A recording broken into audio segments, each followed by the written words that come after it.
Into specific issues that are on voters' minds, and we're going to start with one of the biggest ones, which is foreign terror.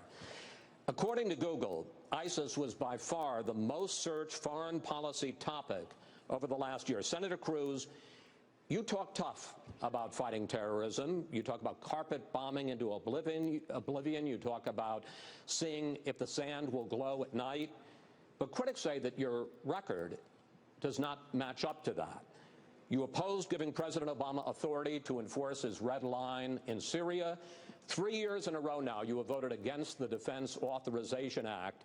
How do you square your rhetoric with your record, sir? Well, Chris, I will apologize to nobody for the vigorousness with which I will fight terrorism, go after ISIS, hunt them down wherever they are, and utterly and completely destroy ISIS. You know, you claim it is tough talk to discuss carpet bombing. It is not tough talk. It is a different fundamental military strategy than what we've seen from Barack Obama. Barack Obama right now, number one, over 7 years, has dramatically degraded our military. You know, just 2 weeks ago was the 25th anniversary of the first Persian Gulf War. When that war began, we had 8,000 planes. Today we have about 4,000. When that war began, we had 529 ships. Today we have 272. You want to know what carpet bombing is? It's what we did in the first Persian Gulf War, 1,100 air attacks a day, saturation bombing that utterly destroyed the enemy. Right now, Barack Obama is launching between 15 and 30 air attacks a day. He's not arming the Kurds. We need to define the enemy. We need to rebuild the military to defeat the enemy. And we need to be focused and lift the rules of engagement so we're not sending our fighting men and women into combat with their arms tied behind their backs. Senator Rubio, does Senator Cruz's record match his rhetoric? Well, again, I mean, obviously, as already been pointed out, the only budget that Ted has ever voted for is a budget that Rand Paul sponsored that brags about cutting defense spending.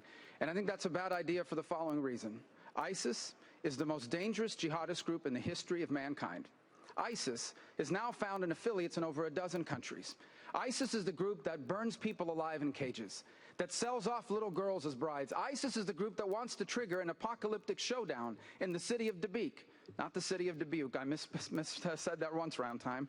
The city of Dabiq in Syria. They want to trigger an apocalyptic Armageddon showdown. This group needs to be confronted and defeated. They are not going to go away on their own. They're not going to turn into stockbrokers overnight or open up a chain of car washes. They need to be defeated militarily, and that will take overwhelming U.S. force. Today, we are on pace to have the smallest army since the end of World War II. The smallest Navy in 100 years, the smallest Air Force in our history.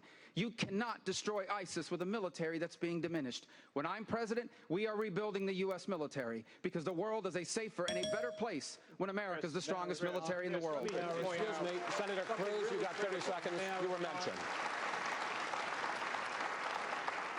Chris, in 1981, when Ronald Reagan came to the Oval Office, he encountered a military that had been debilitated just as the current military has. Just like Jimmy Carter weakened our readiness, undermined our ability to defend this country, so too has Barack Obama. Just as morale in the military has plummeted in the last 7 years, so it had then. What Reagan did is he began with tax reform and regulatory reform, unleashing the engine of the American free enterprise system. It brought booming economic growth, and that growth fueled rebuilding the military. I intend to do the exact same thing to defeat radical Islamic terrorism and to devote the resources from the booming economy to rebuilding our Navy, rebuilding our Air Force, rebuilding our Army, and ensuring we have the capacity to keep this country safe. Mike, my budget was